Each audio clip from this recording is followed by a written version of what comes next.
Good evening, everyone, and welcome to AZMR on Zed Digital.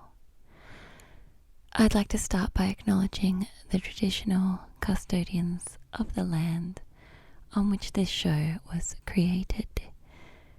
This show was created on Jagera and Turrbal land in Meanjin, Brisbane. I would like to pay respects to their elders, past and present, and I would like to acknowledge that sovereignty over this land was never ever ceded.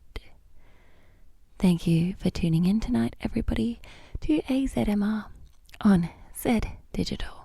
My name is Polly. You might know me from Kids with Class, kicking ass on Saturday mornings from 10 a.m. till midday on 102.1 FM for Turrbal Z main live station. That's where I am normally very loud, and now I am not loud. This is episode number 9. And, it's coming along. Still definitely working out the kinks in my AZMR journey. And not 100% good at lots of things, but getting better. Thank you to everyone who's leaving feedback in the social media messaging or in comments or in YouTube. Now that we have some YouTube, there's a couple episodes up already. Episode 1 and 2 are on YouTube, which I know was very behind, but the rest of them are on the Turrbal Z on demand webpage at 4ZZZ.org.au/program/AZZZMR. So that's where you can find the last 6 episodes, and then prior episodes to that are on the YouTubes with pictures.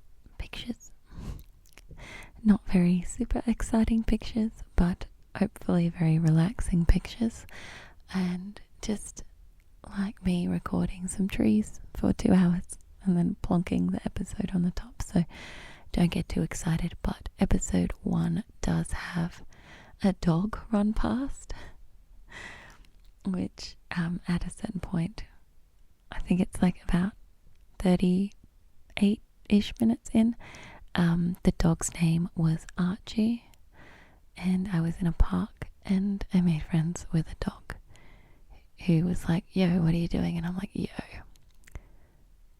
recording trees." So Archie was like, "That's cool, I'm just gonna have a little run past." And so you get like a split second of a dog if that's what you're into. It's a bit too much excitement for an ASMR video, probably.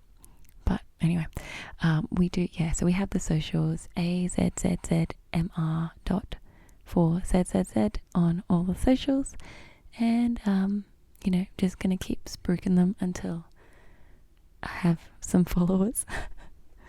Thanks everyone so far who has followed me, and if you enjoy pictures of my cat Coco, that's where to go.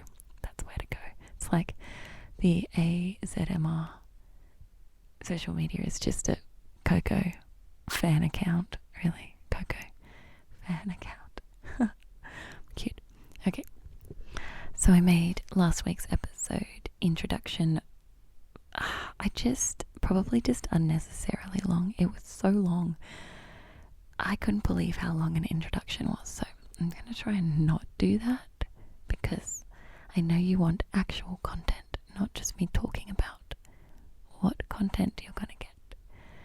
But if you're not listening to this live on Saturday night, then you can skip forward to other bits.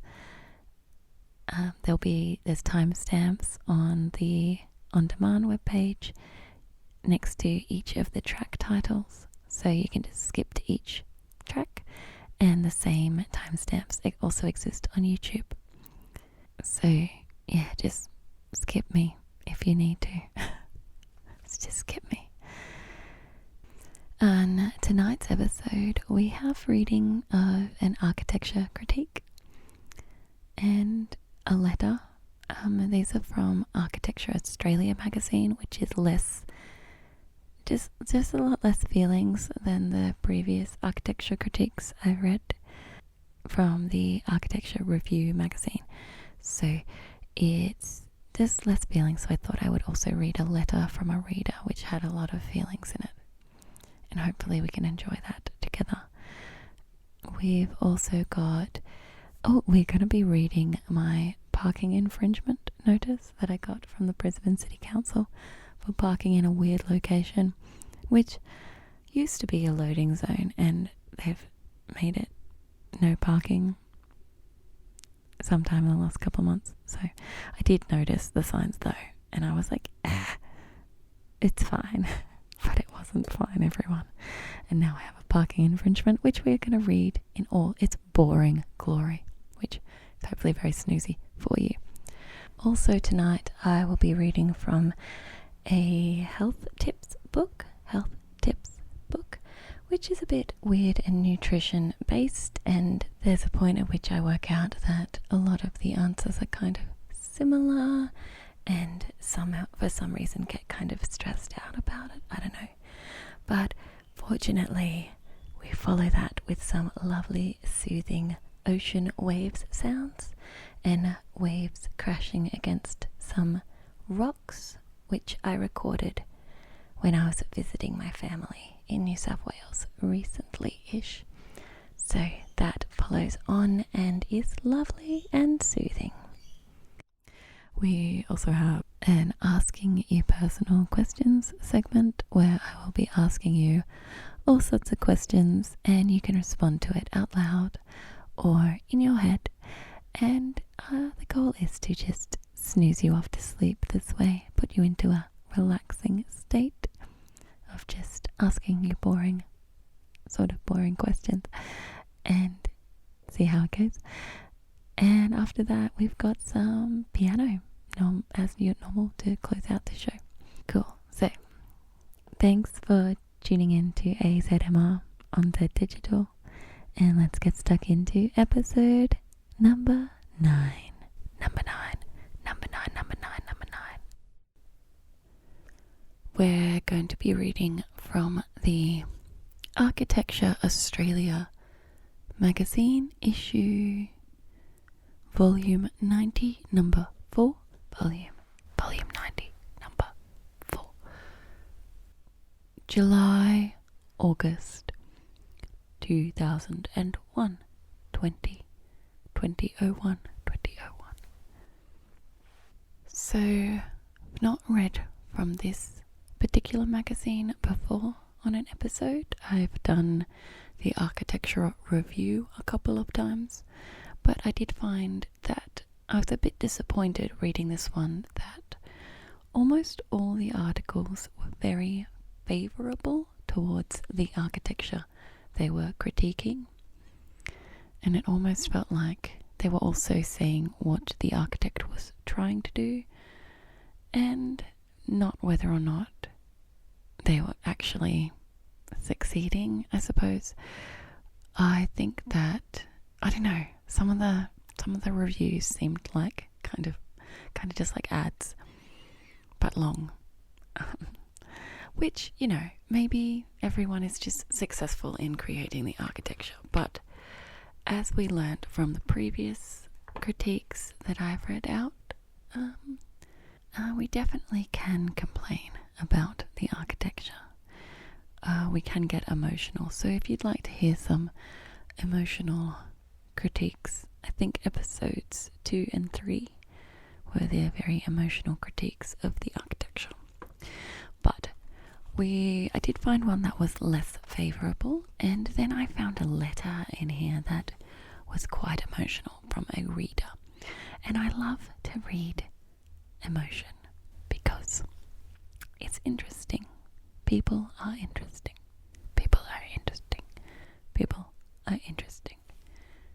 Especially when they're emo. So, we're going to read this This issue is the campus special, so most of the critiques are about university, buildings. And this one isn't, though. So I think I might have gotten one of the few buildings in this issue that isn't a campus building. This article is called Decoration and Artifice. Decoration and Artifice. Sandra Kaji O'Grady explores the incessant referencing of elaborated suburban surfaces in 2 Lions projects. So I found on reading this that yes, Sandra is very is critical but less emotional. It's probably a good sign of a good critic, but less fun to read, I guess. Let's see what Sandra thinks.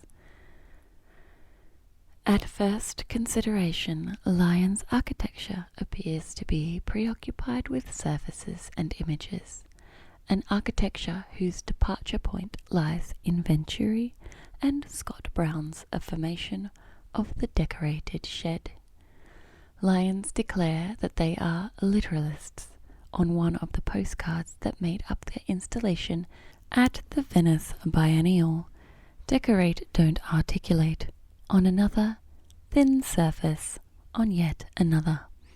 Yet their work exceeds the conception of surface as an immobile face or mask of symbolic potential lodged in a single facade between an exterior street and a hidden interior. Certainly, in the low-budget plumbing training facilities at VUT's Sunshine Campus. Okay, I was wrong. This is a university building. Okay. At VUT's Sunshine Campus, the building is conceived as all-surface, a screen with no interior. It is a 3-sided billboard grafted onto a shed whose program is incidental to their attempt to install in the colour-bond surface a highly artificial and perceptually elusive image of sky and clouds. The intended audience is the one that travels up and down the adjacent highway, mobile, distant, and anonymous. From any other condition, the image dissolves. Already in this simple building, something of the conceptual shift from taut mask to ill-fitting wrapping is suggested by the wrinkle of the colour-bond shingles. Parrot Lynn Matheson Lyons' design for the second stage of the central teaching building for another outer suburban campus in Lilydale for Swinburne University takes the potential of the decorated surface to far greater ends and brings the fetishization of the exterior inside. Unlike the single functioning plumbing training facility, the 2 parts of this building house several departments, including Indigenous Studies, Hospitality and Catering, Art and Design, a library, a large lecture theatre, laboratories, and an a la carte restaurant. The building comes into view only once one is inside the large landscaped campus. From within, the hilltop site frames dramatic views. Irregularity in this project is elevated from the seemingly accidental detailing of the shingle wall in the plumber's facility to willful inconsistency at every scale. The architects adopt an eruptive strategy in which the perimeter walls are conceived as pairs. Each pair plays out an uncanny mirroring or repetition, yet operates in complete disregard for the adjacent pairs. The experience of walking around the building is akin to reading a book of short stories in which all of the pages after the first 2 have been torn out. closure is deferred for the restless pull of so many buildings and references, the striations of geological formations, the monumentalized graphic conventions of architectural notation, the industrial shed undergone torsion and self-reflection, are each stories that are violently truncated. All models, including landscape and building materials, are treated as cultural artifacts, resurfacing as highly mediated simulacra, oscillating between self-representation and metaphorical substitution. The building evokes what Ari Grafland, in reference to Omer's body of work, calls a new artificiality, in which she characterizes as that which revels in surface rather than depth and favors unstable flow over formal objecthood, departing from Koolhaas's predilection for a skin which no longer refers to anything, least of all what it wraps. Lyons takes the path of excessive, almost hysterical citation to interrupt the signifying function of referentiality. Depth, both conceptual and perceptual, is revealed as merely the effect of a highly contrived techniques. As the images of clouds, the alleged reference or the simulated depth sometimes only reappears through the technical apparatus of the camera, where on the exterior each of these coupled walls meets the next couple in a mute adjacency. Internally, their contradictions are played out to form intimate and knotted spaces of high tension. No interior space is deeper or at a greater distance from the outside than any other. Each is squeezed between elaborate surfaces. These surfaces are not simply vertical, but include the horizontal and tilted planes of floors and ceilings. While some of the attempts to leak wall patterning or surface across the floor or ceiling are less successful than others, the overall effect is one of a highly wrought, utterly contrived, and polymorphous interior landscape. At the confluence of agrarian and suburban landscapes, the building's encompassment of so many forces and imagery without is a productive strategy. Sandra Kaji O'Grady is a lecturer in architecture at the University of Melbourne. Well, thank you, Sandra. There was some emotive words in there. Oh, I did enjoy that critique of those buildings at two separate campuses. Yes, very wrong about this not being a campus building. I don't know why I thought that. I did a very cursory read and saw plumbing training facilities, and then, I don't know, thought that that wasn't a university campus thing. Anyway, let's move along. I did want to read one of the letters in this issue, because I just noticed some emotive language in it, and I thought, ooh, that one might be fun, but I'm actually not quite sure what the letter is about. Not quite sure. So we're going to find out together what this particular person is cross about. The letter is titled Moral Rights. Moral Rights. Moral Rights.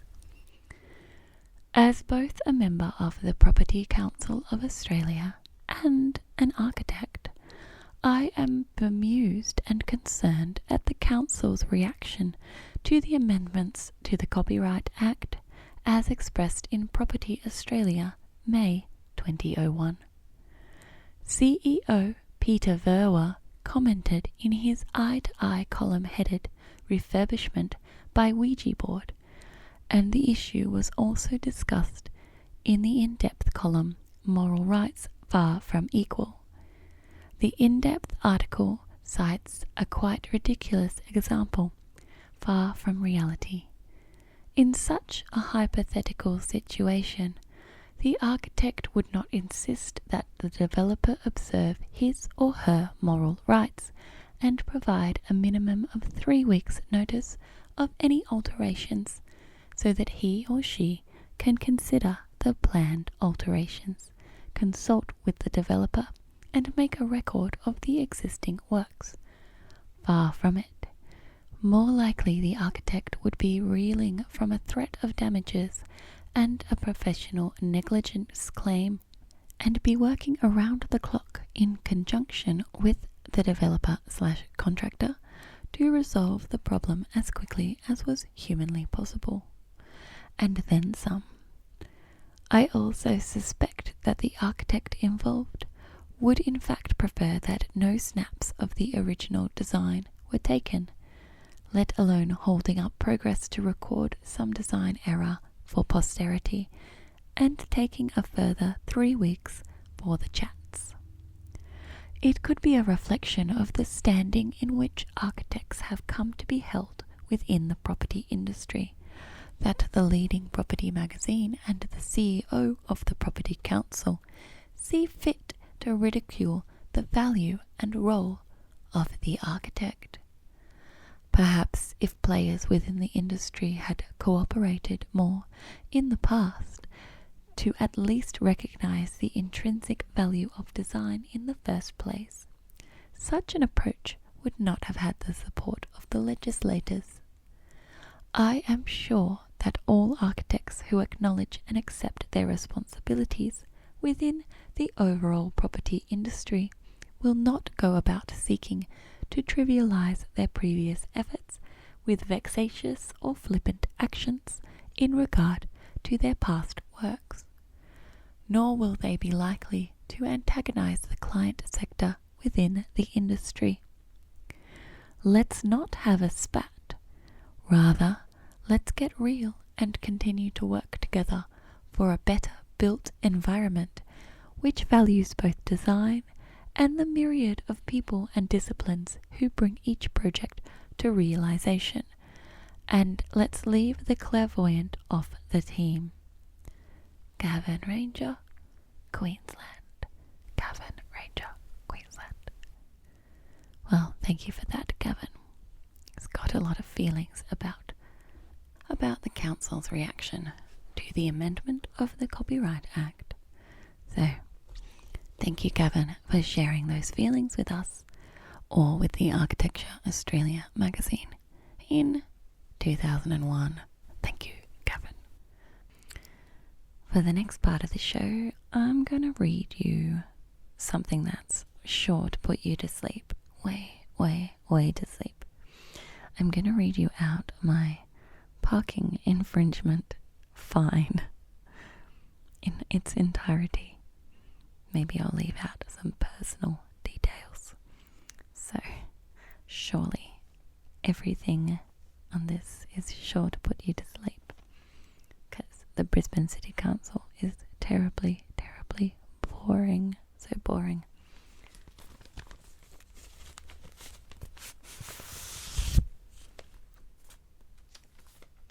Okie dokie. So, I think that I definitely parked somewhere weird on this day, but I don't think that I particularly cared. I think that I park weird places a lot of the time, and it's probably lucky that I don't get more fines, and I think I have parked in this particular location quite a few times. So, yeah, fair call. Okay. Infringement notice. Noticed State Penalties Enforcement Act 1999. Transport Operations Road Use Management Act 1995, Queensland. Brisbane City, dedicated to a better Brisbane. Well, that's my address, and date of notice says 22nd of July 2024. Probably took a bit over a week to get to me. Due date is 19th of August 2024. No, I haven't paid it yet.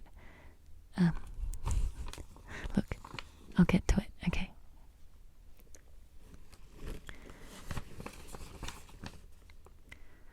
This infringement notice has been issued to you as your vehicle has been observed committing an alleged parking infringement. In accordance with Section 13 of the State Penalties Enforcement Act 1999, which states that if the infringement notice offence involves a vehicle, it may be served under Section 14(2) of the State Penalties Enforcement Act 1999, whereby a parking infringement may be served by post addressed to the owner at the latest address of the owner in the Register of Vehicles kept under a Registration Act. That was a very long sentence. As this notice is addressed to you as the registered owner is in quotations, you are responsible for this infringement. If payment is not received by the due date on this notice and proceedings are brought before the magistrate's court, the person on whom the notice is served is entitled to defend such proceedings. Note: failure to pay the infringement penalty by the due date may result in the matter being passed to the State Penalties Enforcement Registry SPER, and further enforcement action being taken. Once passed to the SPER, additional costs will be incurred. Please refer to payment methods listed below, or alternatively, see over for further options available to you. This infringement notice may be withdrawn before or after the penalty is paid. Infringement details. Offence: stop contrary to a no stopping sign. Location: Bridge Street, Fortitude Valley. Offence date: 28th of June 2024. Time: 6:48 p.m. Penalty: $309 and no cents. Officer ID L152. My vehicle registration details. Contact us 1-300-012-747 bnecouncil.cc/fines, GPO Box 589, Brisbane, Queensland 4001. How to pay: online at brisbane.qld.gov.au. By phone, MasterCard or Visa on 1300-012-747. By post with cheque or money order to GPO Box 589, Brisbane, Queensland 4001. Do not send cash through the mail. In person at Australia Post. By BPay, biller code 325159. Telephone and internet banking. BPay. Contact your bank or financial institution to make this payment from your cheque, savings, debit, credit card or transaction account. More info: www.bpay.com.au. Payment must be for the exact amount and must be made by the due date.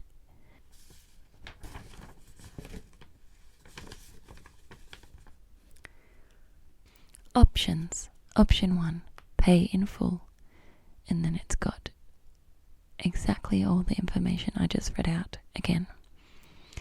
If council receives your full payment within 28 days after the issue date of this notice, this infringement will be finalised and no further prosecution or enforcement action will be taken. Option 2, pay by instalments. Application to be made within 28 days after the date of this notice. Instalment plans for penalties under $200. Complete the box below and return this notice with the first installment of $20, check or money order, to the below postal address. Council will contact you to arrange the installment plan after you make this application. Installment plans for penalties $200 and over. Complete the box below and return this notice with the first installment of $60, check or money order, to the below postal address. The State Penalties Enforcement Registry, SPER, will send you an installment plan. If you make all payments, this infringement will be finalized and no further prosecution or enforcement action will be taken against you. Do not contact Council about the remaining installments. Contact SPER on 1300 365 635. Option 3. Review process. All review requests must be made in writing to the below address or online at brisbane.qld.gov.au. Within 28 days after the issue date of this notice to avoid further notices or additional costs. Option 4. Have this matter dealt with by a magistrate's court. Complete the box below and return this notice to the below address. If Council receives your election within 28 days after the issue date of this notice, a prosecution against you may be commenced in a magistrate's court. Tick the option you choose and complete this box. Option 2. I apply to pay by installments $20, penalty under $200, or $60, penalty $200 or over. Option 4. I elect to have this matter dealt with by a magistrate's court, and I understand a summons will be issued to me. Name, address, postcode, phone number, date, signature. Option 5. Lodge a statutory declaration. Vehicle-related offences only. If you were served with this notice as the owner of an offending vehicle, you are taken to have committed the offence. However, your liability may be removed by providing a statutory declaration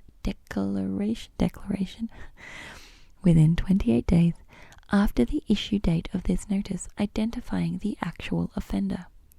The declaration should state that the vehicle was being used illegally, was being used by another person nominated by you, was being used by another person but unable to be identified, has been sold or otherwise disposed of.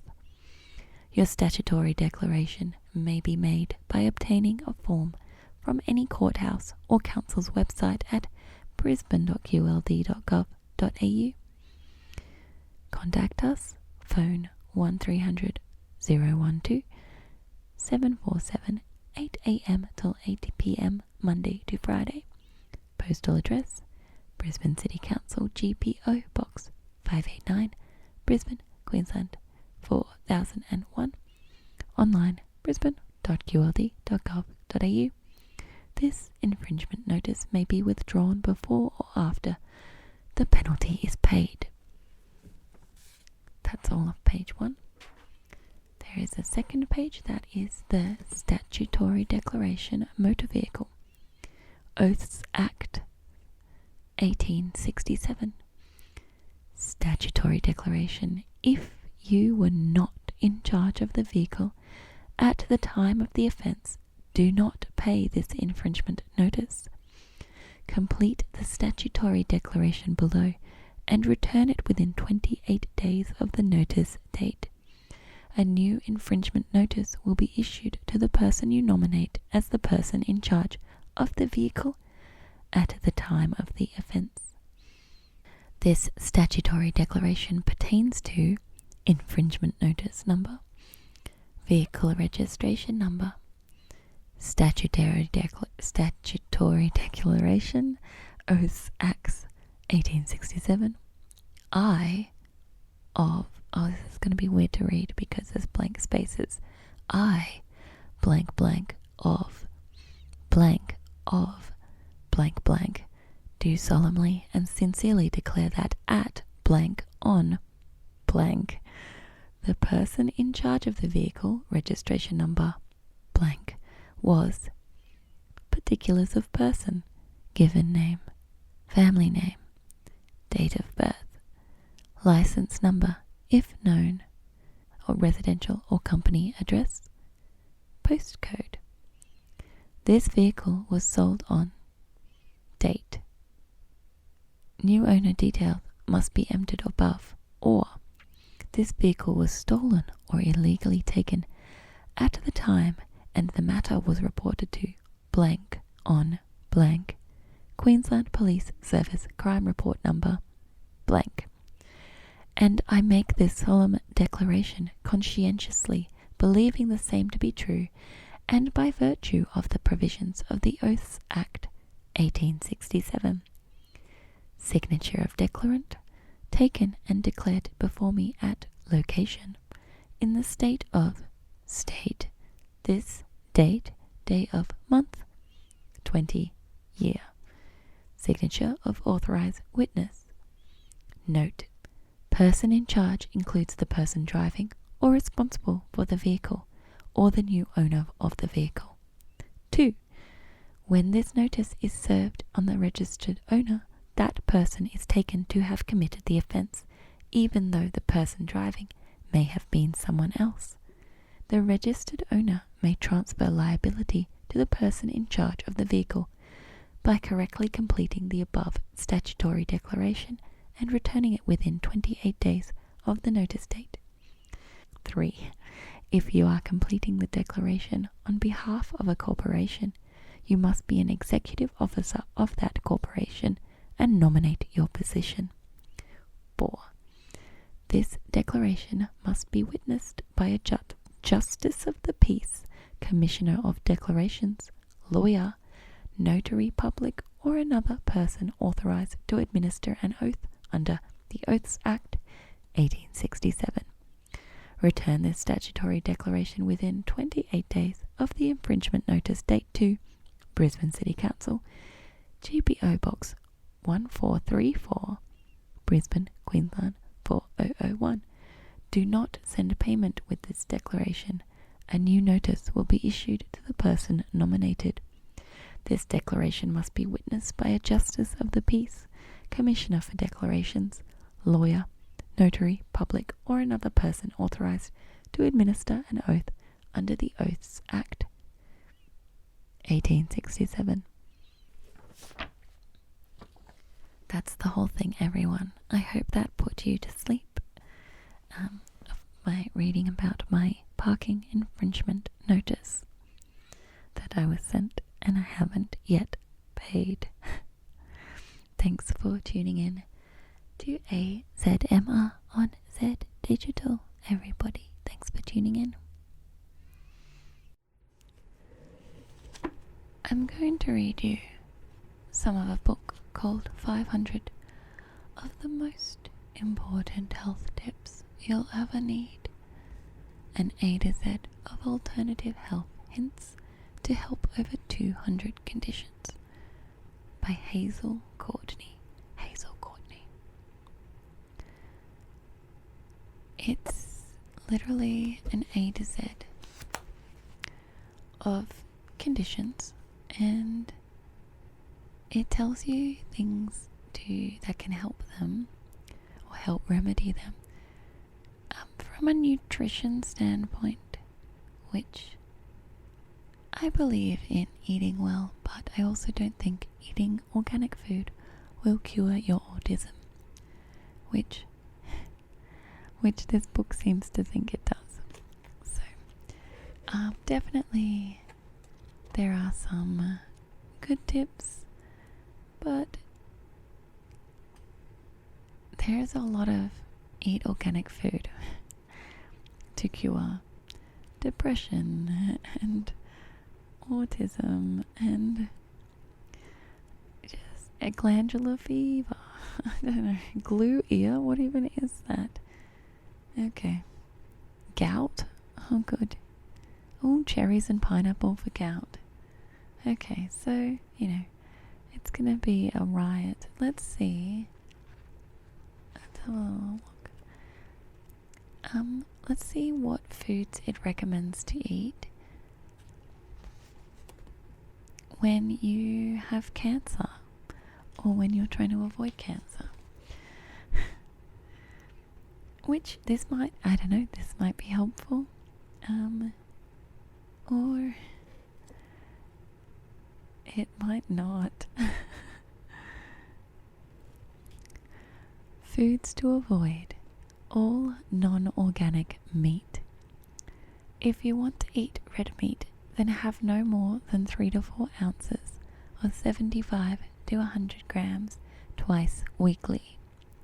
Reduce or eliminate all dairy produce, especially from cows. If you do eat dairy, make it organic and low fat. Eliminate white flour, rice, and pasta. Limit your alcohol intake to, say, 1 glass of organic red wine a day.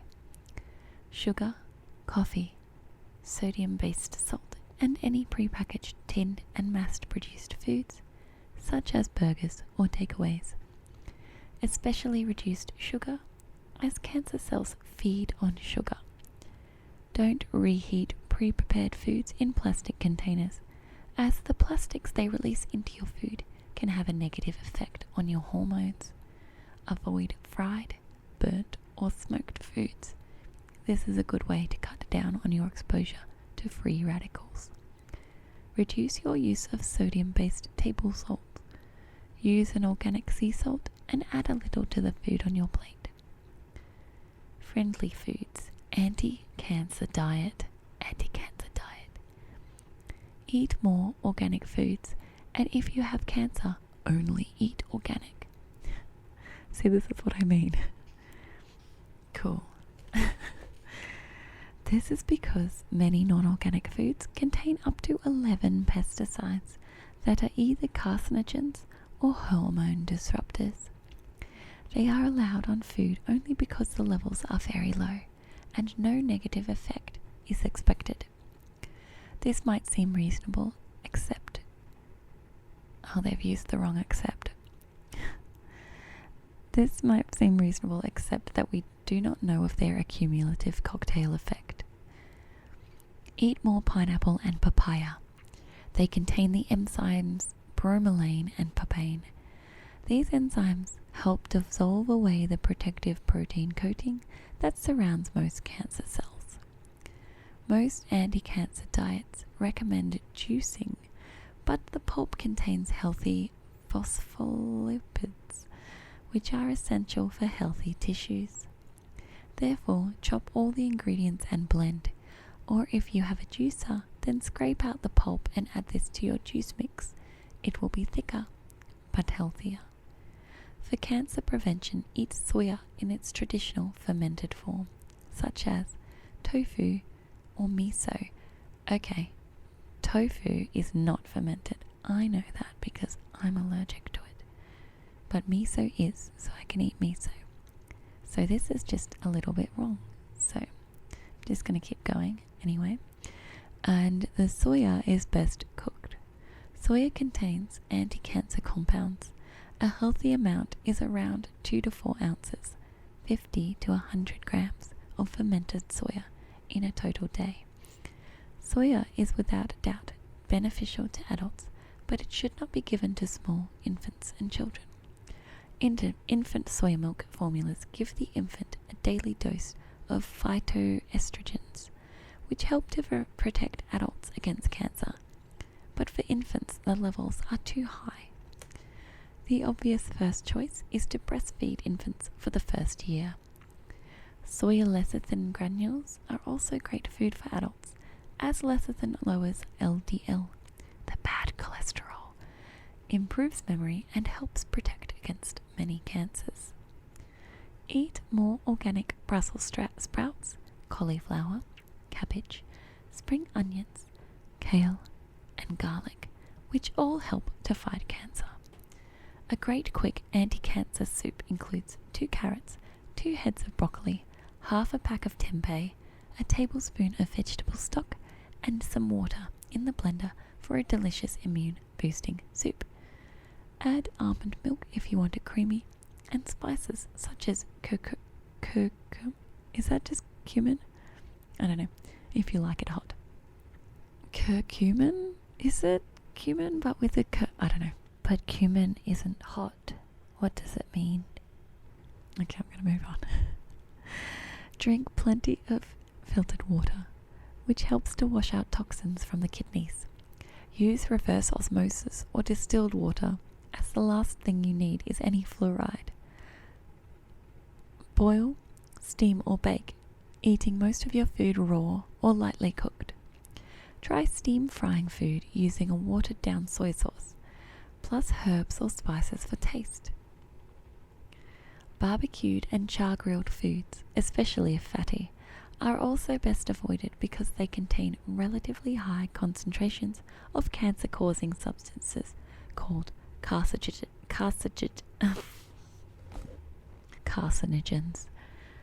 Non-organic carrots, lettuce, and many other healthy foods are overloaded with pesticides and herbicides that are associated with an increased risk of cancer.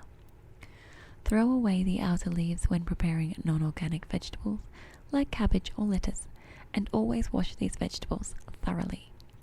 Just one serving of crisp or raw cabbage each week can help reduce the risk of colon cancer by as much as 50%. Make more coleslaw. Grate raw cabbage, carrot, apple, and add a few raisins, pumpkin seeds, and a small amount of low-fat mayonnaise. Eat at least 5 pieces of fresh fruit a day. Vitamin C and natural beta-carotene and lycopene are potent anti-cancer nutrients. Lycopene is a carotenoid found in tomatoes, which has been shown to reduce the risk of many cancers, especially prostate cancer, but also reduce the risk of cancers in the colon, rectum, pancreas, throat, mouth, breast, and cervix. If you are not allergic to tomatoes, eat 6 to 10 servings weekly. When the tomatoes are heated in a little olive oil, more lycopene is released. Otherwise, guava or pink grapefruit contain plenty of lycopene. All foods that are rich in carotenes help reduce the risk of cancer. These include carrots, apricots, cantaloupe melons, asparagus, sweet potatoes, parsley, mustard and cress, red peppers, spinach, spring greens, watercress, raw mangoes, French beans, and tomatoes. To ingest highly absorbable nutrients quickly, place a selection of your favorite fruits into a blender with a tablespoon of organic green food powder, a dessert spoon each of mixed seeds, sunflower, sesame, linseed, flaxseed, and pumpkin. Adjust the amount to your personal choice and whiz with a cup of organic rice or almond milk. If you are undergoing chemotherapy or radiotherapy, add at least a tablespoon of pure whey powder to this mix. Whey is a highly absorbable form of protein containing the amino acid L-glutamine, which helps to soothe an irritated gut. As weight loss is often a problem with cancer, whey is a very useful food. This is quite long. Oh my god, okay.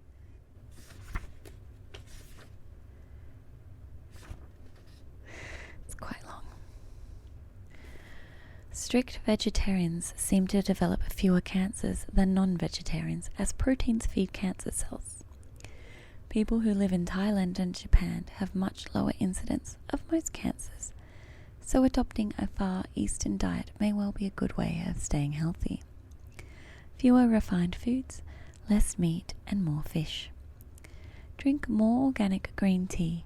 It contains powerful antioxidant polyphenols that have been investigated for their cancer protective effects and found to be even more powerful than vitamin C and E. It is believed green tea consumption, on average 3 cups a day, may be another reason behind the relatively low rate of cancer in Japan. Otherwise, try white tea, a variant of green tea from the plant Camellia sinensis. Clipper teas make several varieties. Eat whole foods, unprocessed nuts, beans, and seeds. Anything in its whole form, such as oats, brown rice, lentils, almonds, or sunflower seeds, are high in the anti-cancer minerals zinc and selenium. Buy a pack each of sunflower seeds, pumpkin seeds, sesame seeds, hazelnuts, Brazil nuts, almonds, walnuts, and linseeds, flax seeds. Whiz a tablespoon of each at a time in a blender and keep in a jar in the fridge. Sprinkle daily over fruits, cereals, soups, and desserts. Whole grains, such as brown rice, contain substances called phytates, which offer some protection against cancer. They are now available as an isolated substance called inositol hexaphosphate, or IP6, which is extracted from brown rice. If you eat bran to keep your bowels regular, avoid wheat bran, which can irritate the gut. Try oat or rice bran instead. Minimize alcohol. Alcohol is associated with an increased risk of cancer. Red wine does, however, contain antioxidant nutrients called polyphenols, which are associated with a reduced risk of heart disease. 1 glass a day is the recommended maximum. Red grape juice contains the same antioxidants without the alcohol. I love grape juice. Good. Animal fats are a major contributing factor in cancers. Greatly reduce your intake of saturated fats from meat, full-fat dairy produce, chocolates, cheeses, sausages, meat pies, cakes, and so on. Avoid any foods containing hydrogenated or trans fats. Once you start reading labels, you will be appalled at how much saturated fat you are ingesting. Never fry with mass-produced, highly refined oils. Use only organic sunflower, sesame, walnut, or olive oils for salad dressings. Eat more oily fish, which are rich in omega-3 fats, especially sardines, salmon, mackerel, herring, and fresh tuna. Okay, fish makes you feel better. I know, I have tried it. Fatty fish makes you feel better with your tummy ache. I don't know about its ability to cure cancer though. That's just, yep, good. Cut down on stimulants like sugar and caffeine. Sugar has been shown to lower your immune function for up to 5 hours after consuming it. The World Cancer Research Fund offers an online library of healthy recipes. Look, it's all just eating healthy, I suppose. There's useful remedies now, which has a lot of vitamins, there are so many vitamins that you should take to help prevent your cancer. Look, I think that if you were to try and prevent all of the diseases in this book, you're gonna just be consuming all of these things, and you don't really know if you're gonna get anything. And if you already have it, well, I just don't think humans gonna cut it. I mean, I'm just one little girl with opinions, and I'm not a healthcare professional at all. But if you want to take vitamin C to help with your cancer, sure. I'm also of the opinion that you shouldn't need to take multivitamins or vitamins if you have a pretty balanced diet and eat lots of vegetables. Specific vitamins, yes, because they're usually a lot more concentrated, and if you have a deficiency in something, they're going to target that. But a multivitamin will have so little of everything in it. It's just tiny amounts. Like if you're already eating fruits and vegetables, you probably don't need a multivitamin. But maybe if you've got specific problems, get a specific vitamin. which I feel like there's a lot of vegetables in this, so you shouldn't really need all these vitamins. There's so many vitamins. Okay.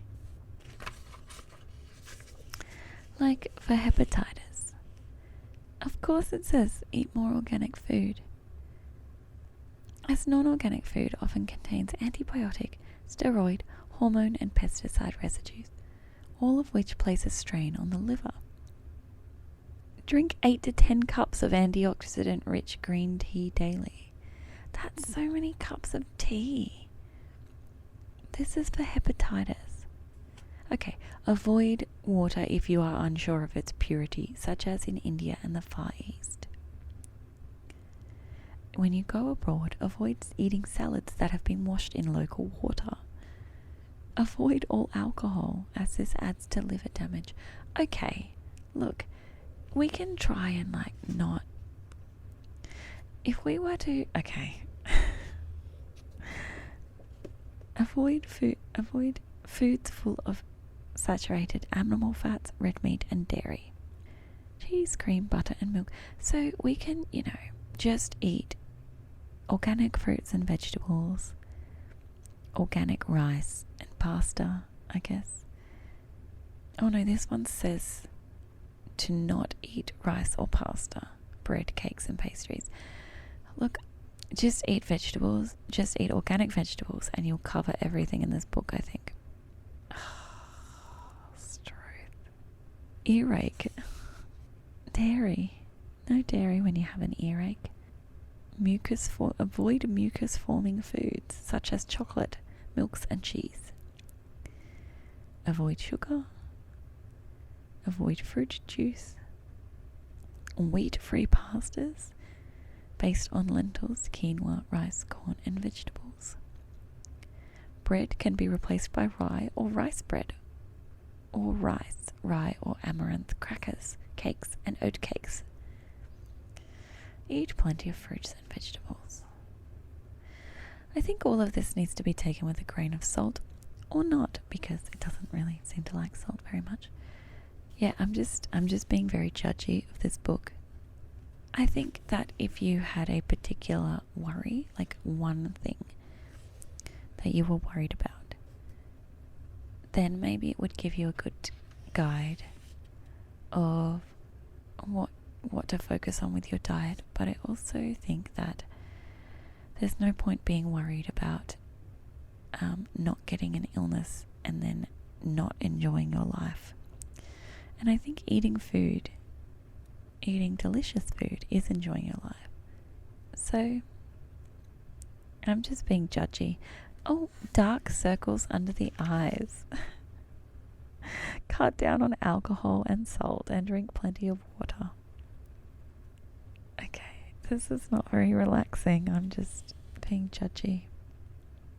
Green leafy vegetables, seaweeds, kelp, lentils and peas are all rich in vitamin K, which has been shown to help with bruising and under-eye circles. Okay. Helpful hints: do not use concealer, as many are too heavy for this delicate area and actually make the problem worse. Yeah, okay. Sure. Sorry everyone, I'm gonna give up on this. I thought this would be more boring and sleep-inducing, which definitely not super interesting, but there's a lot of me just being shocked by this book telling me not to pretty much eat anything. I don't think this book is for me. It doesn't want us to have any fun. No fun. But you're listening to AzZMR on Zed Digital. Zed Digital. Okay, that was a bit much. In order to recover from that situation with that weird health book, we're gonna have just some lovely soothing ocean sounds for a little bit, just to reset us back on our path to getting to sleep. So I hope you enjoy these lovely soothing ocean waves sounds that I recorded a few weeks ago in Brunswick Heads when I went to visit my family because my dad was in a play. It was a musical and he did a really good job. Everyone being super proud of my dad. Cool. And yeah, here's some ocean sounds. Cool.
Well, everyone, are you starting to feel a little bit more sleepy?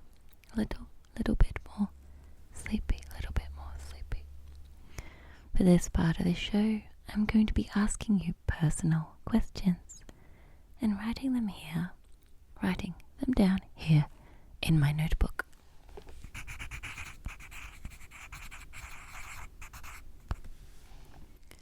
I hope this helps you to drift off to sleep. I'd like you to get somewhere that's very comfortable and close your eyes. Close your eyes, close your eyes, close your eyes. You can respond to these questions out loud if you like, if you feel comfortable, and if you're in a location where no one is going to steal your identity. But you can feel free to answer the questions in your mind. That's fine. I can still hear them from here. So, are you comfortable? Are you comfortable yet? Good. The first question is, what is your first name? What is your first name?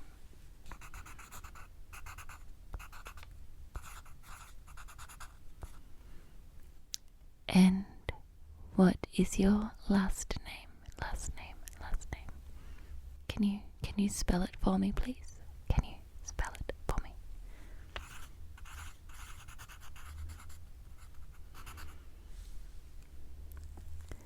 And what is your birthday month?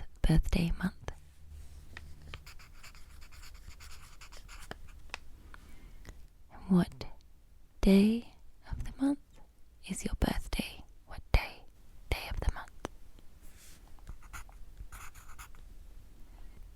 And how old are you? How old are you?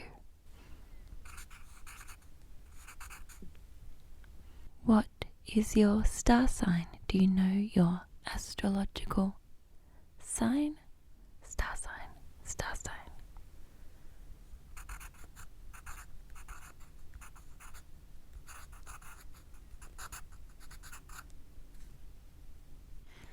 And what is your phone number?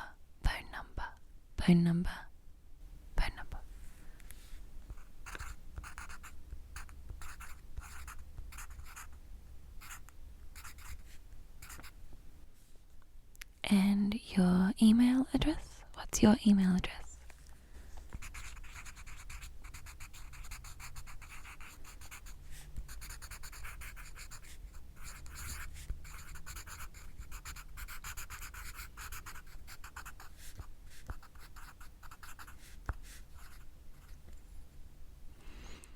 And how tall are you? What is your height? You can give me centimeters or feet and inches if you'd prefer. I don't mind, whichever you prefer.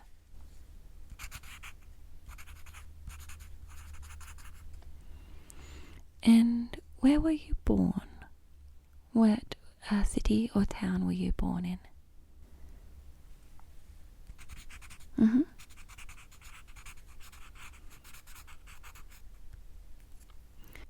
Did you grow up somewhere different? Where would you say that you grew up? In the same place or different town, different city?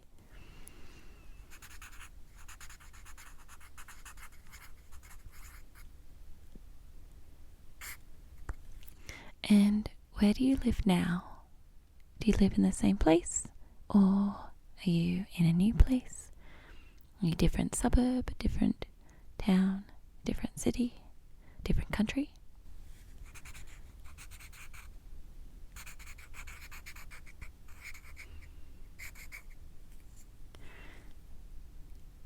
And do you have any siblings? Do you have a brother or sister or maybe a non-binary sibling? Do you have any siblings?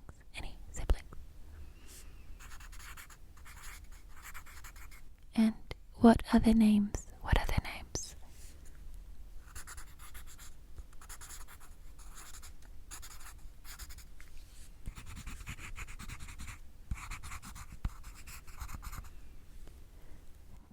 have any pets? Do you have a cat or a dog or a mouse or a axolotl? What are your pets and what are their names?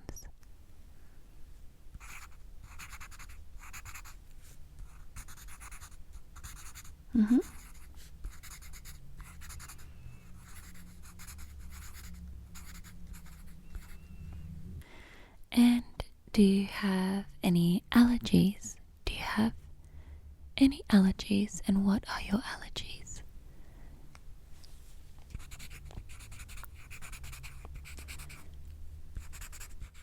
And are they just intolerances or are they anaphylactic?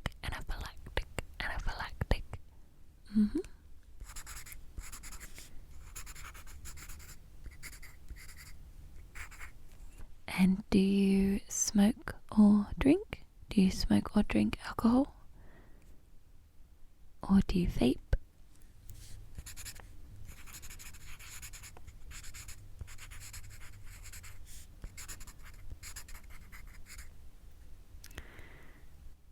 And do you like to exercise? Do you like to exercise, and how often do you like to exercise per week? Let's say a couple times a week, or never, or how often do you like to exercise?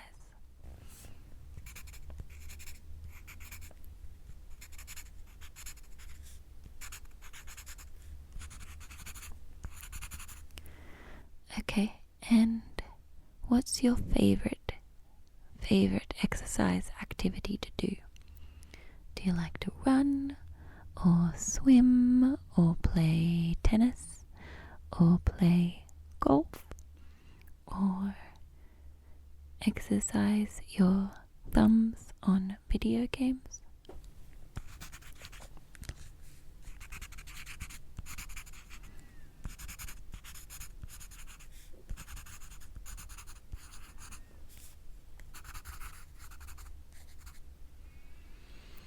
And what was the last meal you ate? What was the last meal you had? Was it dinner tonight, or breakfast, or a snack? What did you last eat?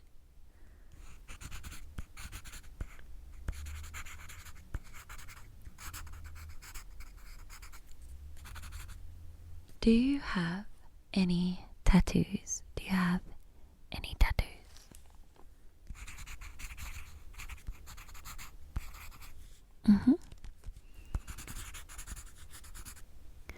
And do you have a favorite tattoo? Do you have a favorite tattoo?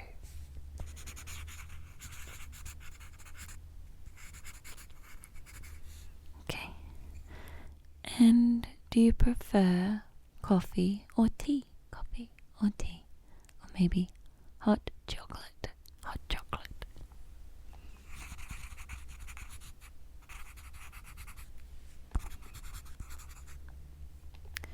Would you rather be hot or cold? Hot, hot or cold?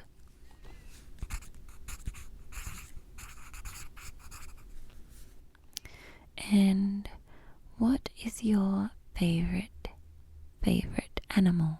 Favorite animal?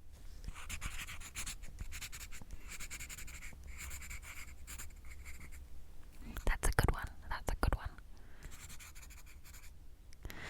What's your favorite color? What's your favorite color? Color.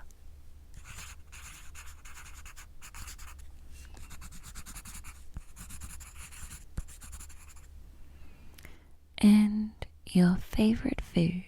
If you could only eat one food forever, what food would you not get sick of? What's your favorite food?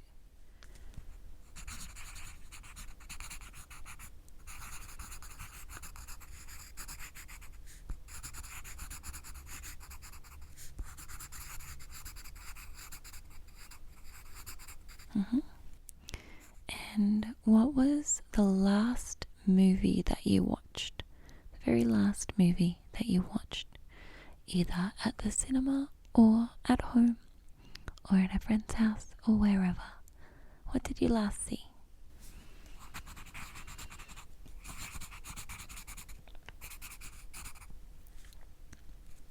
Cool. And what's your favorite season? Summer, autumn, winter, or spring? What's your favorite season of the year?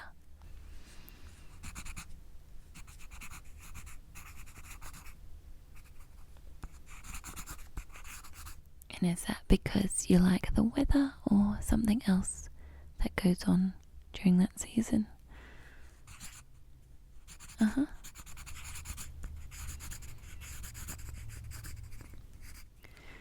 And if you could choose a superpower, what superpower would you choose? Would you like to fly, or be invisible, or be super strong, or be able to run really fast, or read minds?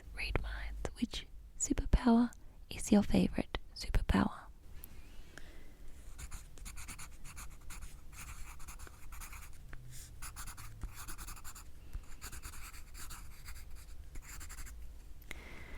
And do you like to read books? And if so, what is your favorite book? I know that might be hard to choose. Just a book you really like. Any book that you really like. Even a magazine.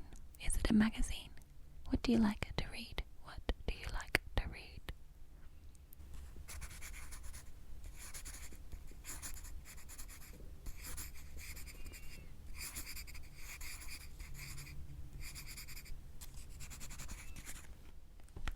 And what is your favorite song? By any musician. What is your favorite song?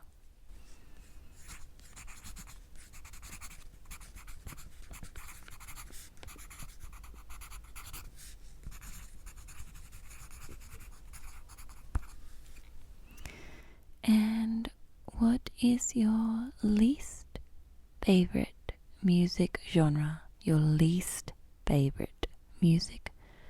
genre? Lots of us like a music genre or a lot of music genres, but there's usually at least one that you don't like.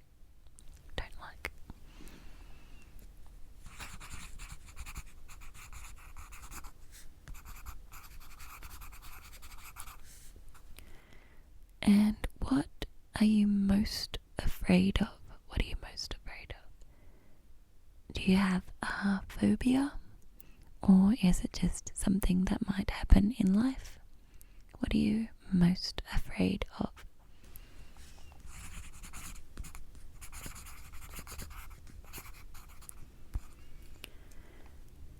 And what would you say that your favorite smell is?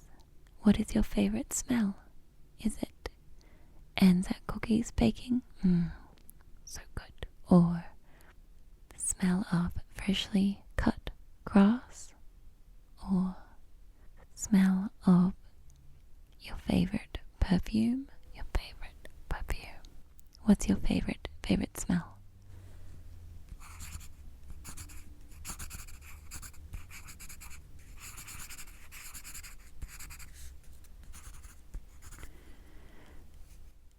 And what is the skill you'd most like to learn? Is there something that you'd like to learn how to do? Is it playing an instrument, or learning to crochet, or maybe learning to paint or draw? Maybe you want to play football or something else. Even something specific like being able to kick a ball 40 meters or more. What is a skill you would most like to learn?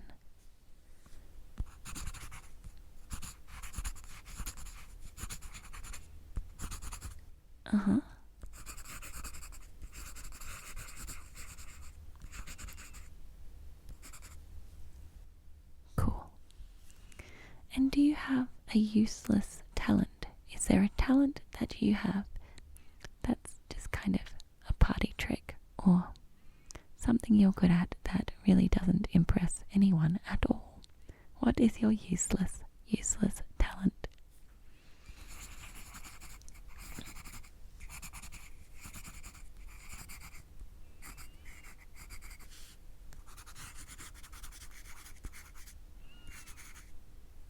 Do you collect anything? Is there anything that you collect? Even just casually, you try and collect, or more seriously, as a serious collector, do you collect anything?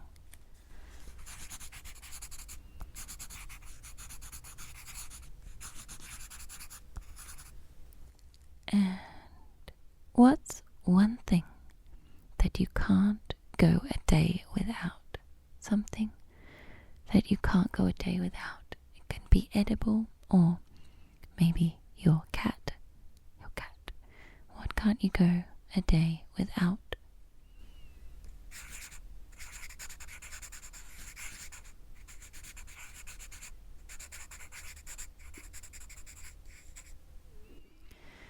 And what emoji do you use most often when you're texting or replying to things on social media?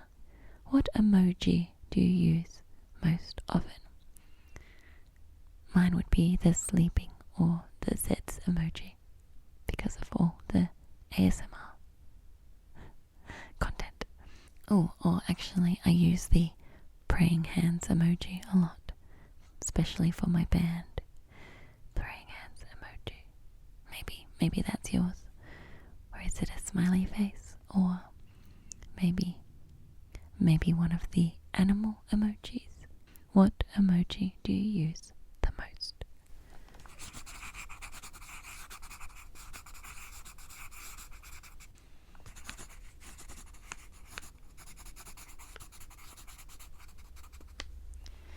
And do you believe in any conspiracy theories? Any conspiracy theories? And if so, which one is your favorite conspiracy theory? Favorite conspiracy theory.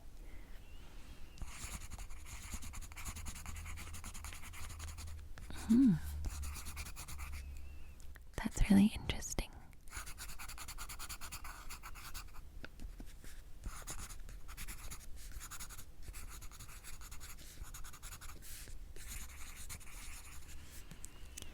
And what was the farthest you've ever travelled from home? Where did you go? That's the furthest away from where you are at home. Maybe that's where you are now, and you're having trouble getting to sleep there because you're so far from home. Where is the furthest you've ever travelled from home?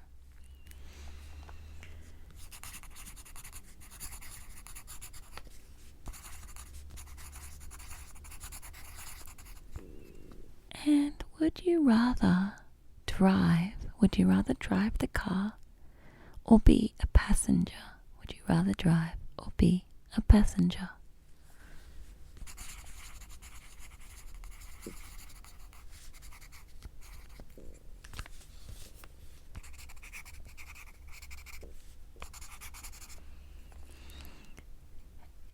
And what is the first thing that you do when you get up in the morning? Maybe it's turn off your alarm. Maybe it's have a coffee, or have some oats, or go for a run. What's the first thing you like to do in the morning?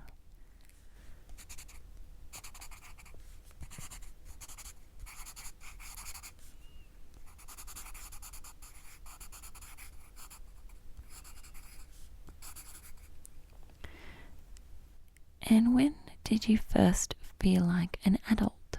Was there a moment, something that happened that made you first feel like you're an adult or a grown-up?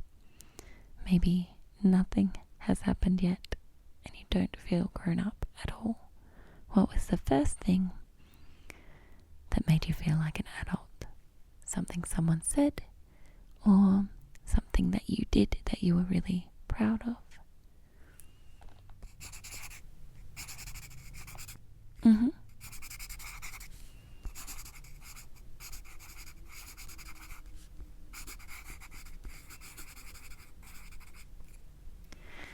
And what was the first concert or band or live music event that you ever attended? The first ever live music event that you ever attended?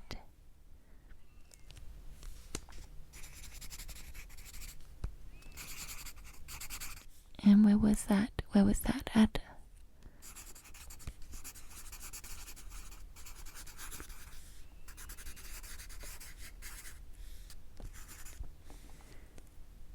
Do you prefer a toasty or a jaffle? Jaffle. Do you prefer the toasty or the jaffle if you had to choose?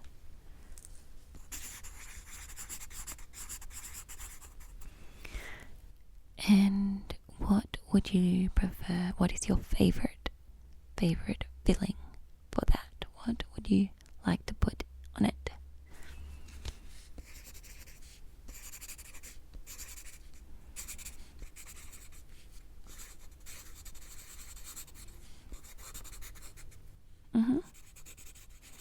Yum. That sounds really good. That sounds really good. I want that right now. And do you think that a hot dog is a sandwich? Do you think that a hot dog is a type of sandwich?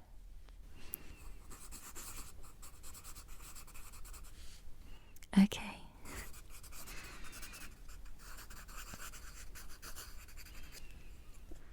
And what was the last nice thing that you did for yourself? What was the last nice thing you did for yourself? Did you buy yourself something nice? Or pamper yourself? Go for a holiday? What was the last nice thing that you did for yourself?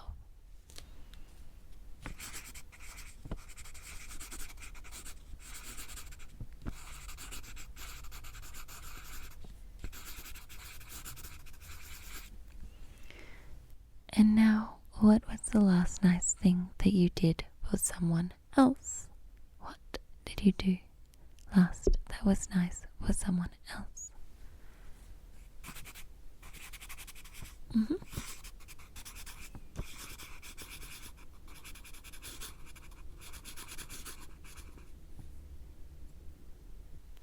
And what are you most looking forward to about tomorrow? What is happening tomorrow that you are most looking forward to? Maybe there's a lot of things that you're not looking forward to, but one thing that you're really, really looking forward to for tomorrow.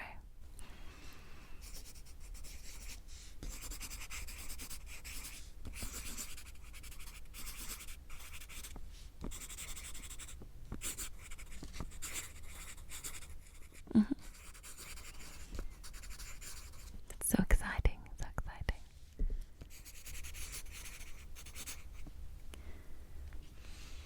Well, that's all my questions. All of my questions. Thank you. Thank you for answering them all. And you did really well to get through the whole list of questions. The whole list. So, next up, I'm just going to gently play some piano.